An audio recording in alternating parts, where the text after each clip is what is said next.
Makaten kala wau ungelipun dara-dara slendang sutra kuning. Salajengipun gendhing ingkang nomor gangsal gendhingipun onang-onang tak puji.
Makaten mengelipun gending inggih menika onang-onang. Salajengipun lampah gending salajengipun sumangga.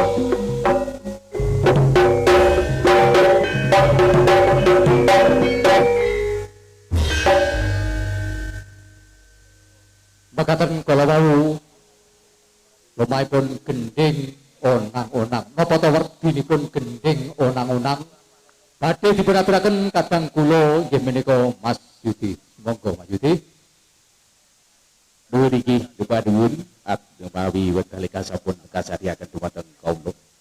Nuwun dumateng para rawuh ingkang wontenan bagian saken mriku niki mawon kula panjenengan sedaya pirsani sarengan golipun gending onang-onang kang dados pelambangipun pesan danyang wonten ing bersih dusun, bersih desa, desa pira ingkang wontenan saten mriku. Menapa kang dados werdinipun onang-onang kang dados gending urut nomor gangsal. Apa tersandes kirang langkung kanthi tumindak lan lakune urip lumampah wonten ing margi ingkang leres saha tansah nderek ing pepakoning Gusti kang nuwuhaken desa kanthi kahanan kemajengan ngrembaka sedayaripun ugi pemerintahipun saged kondang mangonang-onang ngantos dumugi ing manca. Para rawuh ingkang tansah bagya mulya, makaten werdinipun kirang langkung ing kawontenan inggih menika gending onang-onang. Miwah perhatosanipun kula aturaken gunging panuwun, kula mangsulaken dumateng panjenenganipun Bapa Lasema nuwun. Makaten kala wau werdinipun gending onang-onang. Salajengipun dara-dara. Napa Pak Lurah dara-darane? Nggih, Pak PPD nyuwun dara-dara slendang biru.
Tetap ono janjimu selendang biru.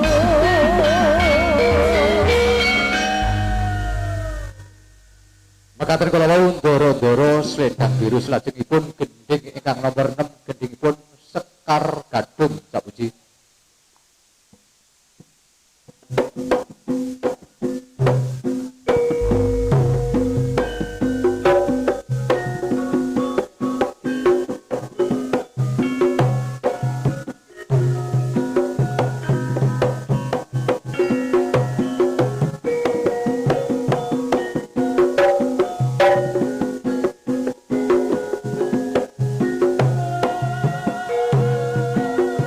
Miwiti sandya sindet ning pratangga.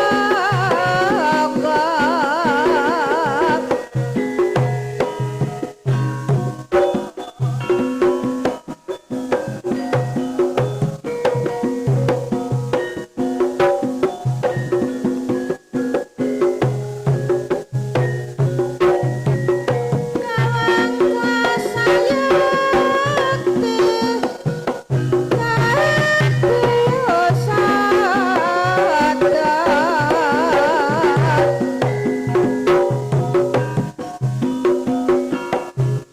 Ya mas, ya mas,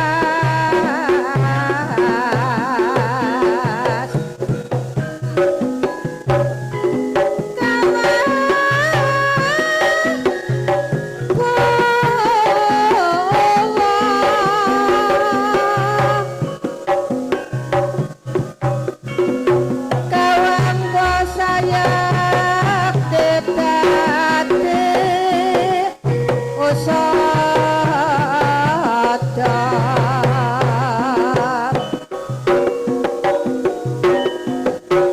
Rere sarta-sartane wong lumaksono. Ceko.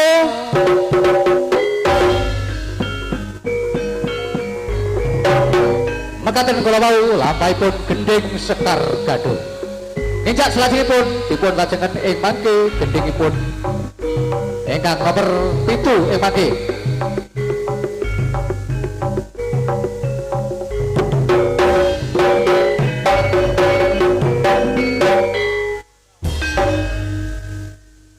Mekaten kula wau lampahipun gending Sekar Gadung. Napa to ingkang dados werdinipun gending Sekar Gadung? Monggo Cak.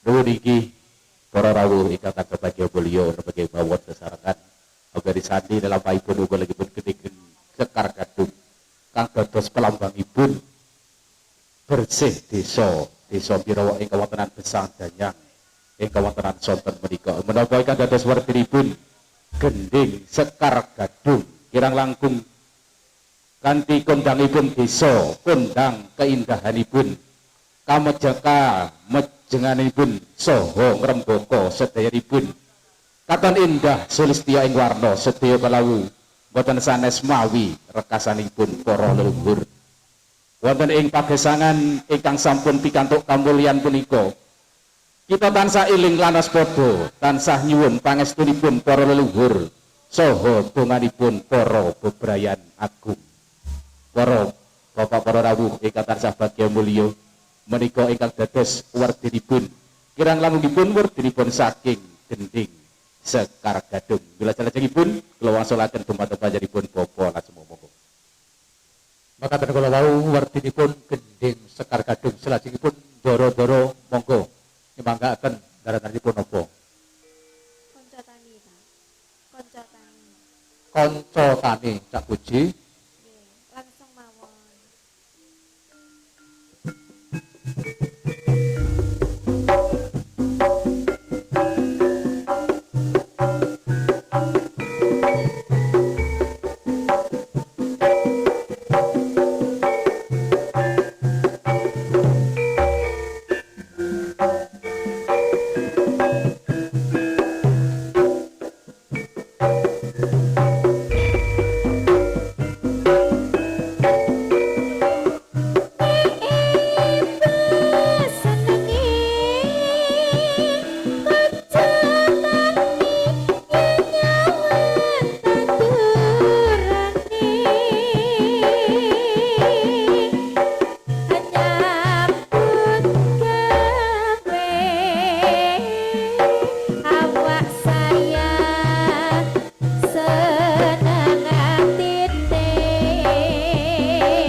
Nggih mekaten kala wau Doro-doro kosotani selajengipun gending panutup utawi gending ingkang terakhir gendingipun Panca Warna sapuji. Thank you.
Ceko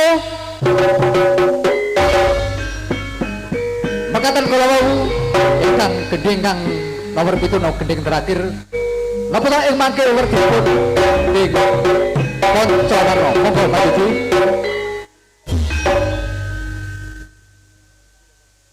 mriki ingkang sampun tumapakipun gending besan banyak kang sinebat gending pitu ingkang sampun kawedhar ingkang dados pungkasipun gending kang sinebat gending panca warna menapa ingkang dados werdinipun gending panca warna kirang langkung gambaraken indahing alam donya kang mawarna-warna rupa kang gumelar ing alam donya awujud kiblat papat lima pancer saking kiblat wetan awujud rupa putih saking kidul awujud rupa kuning saking kilen awujud rupa abang saking lor awujud rupa ireng panceripun manggen wonten ing tengah wonten ing bali desa Birawa kabeh isine jagat gunung lan segara kewan lan tetuwuhan gumregah urip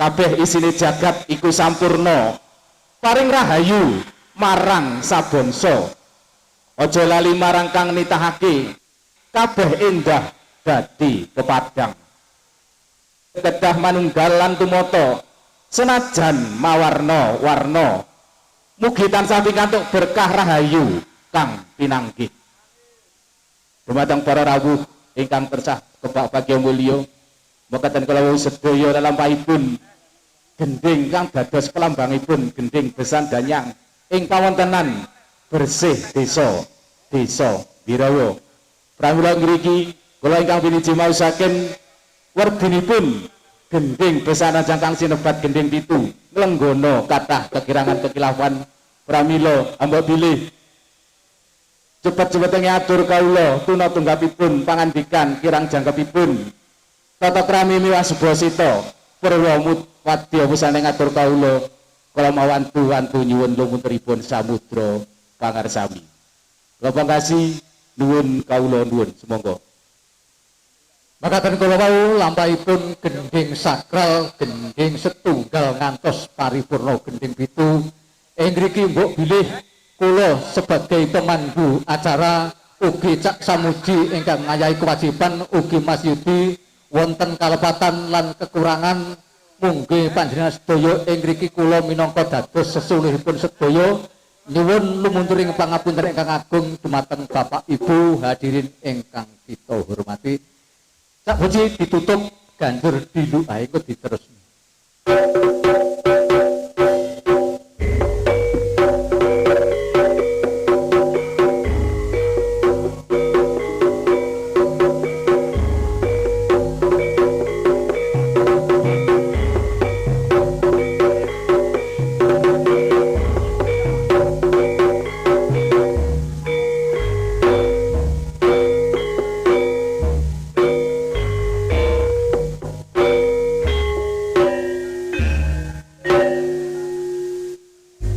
Bapak Ibu hadirin gandeng menika teksih wekdal antawisipun 2 jam 1,5 jam menika kula lajengaken gebyar Taib Campursari.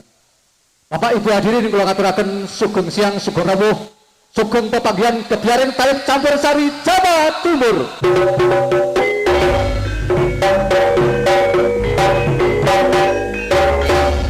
Ing siang menika makal sesarengan sistem audio joker ingkang dipun pandu Pak Joko Nuryanto.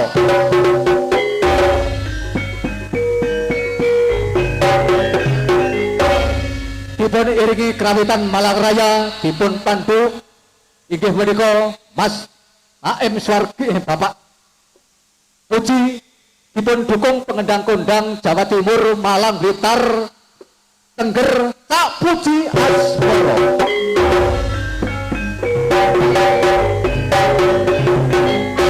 Bapak Ibu hadirin sakderengipun panjenengan kita ajak datang panggung pagelaran nampi sampur penghormatan langkung kemudian panjenengan kita ajak hampir saning gelaring artis-artis Waranggono ingkang saking Malang Blitar arupi Jula Juli Bedayan Show.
nyawake desa Birawa ngenekke beresik desa oh jemah paing dipasrene ya Mas ya bulane Sewu dinane Jumat paing desa Birawa ngenekke beresik desa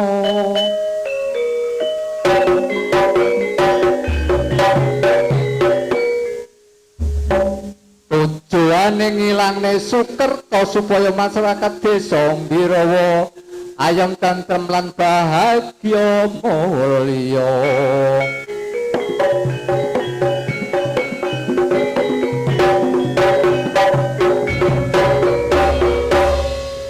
pancen iku ngono sing dikarepno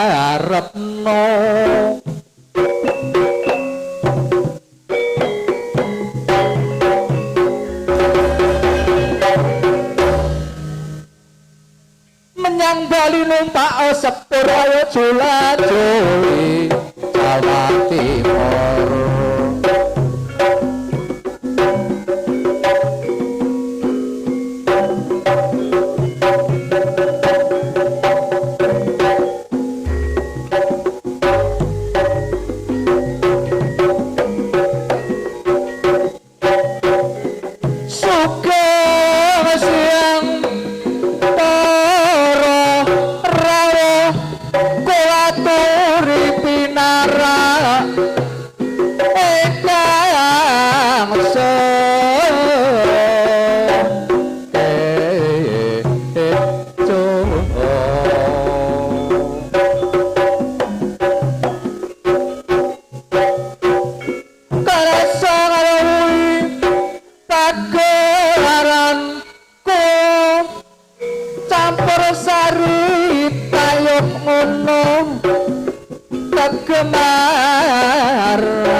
Inggih ngaturaken sugeng siang sugeng rawuh sugeng pepanggihan wonten gebyaripun campursari inggih menika wonten desa Birawa. Inggih kita atas nami pramugari Cak Lasema pribadi ambek bilih ing mangke anggen kula bagi sampur dumateng kanca-kanca wonten kalepatan lan kekurangan kula nyuwun pangapunten ingkang agung dumateng Bapak Ibu hadirin ingkang kita hormati. Menika namung wedal segedhik boten kathah-kathah ingkang kula saged aturaken dumatengan panjenengan sedaya awet wedal nggih sampun sonten menika saderengipun panjenengan sedaya kita ajak dhateng panggung pagelaran nampi nggih menika sampur penampilan saderengipun nggih menika ingkang badhe nampi sampur penghormatan panjenenganipun Bapak Kepala Desa dipun dampingi Bapak Sekretaris Desa. Lampahipun sampur penghormatan dateng panjenenganipun Bapak Lurah kalian Bapak Carik kairingan gending becek Cak Puji Cak Samuji sampure mawon Cak sampure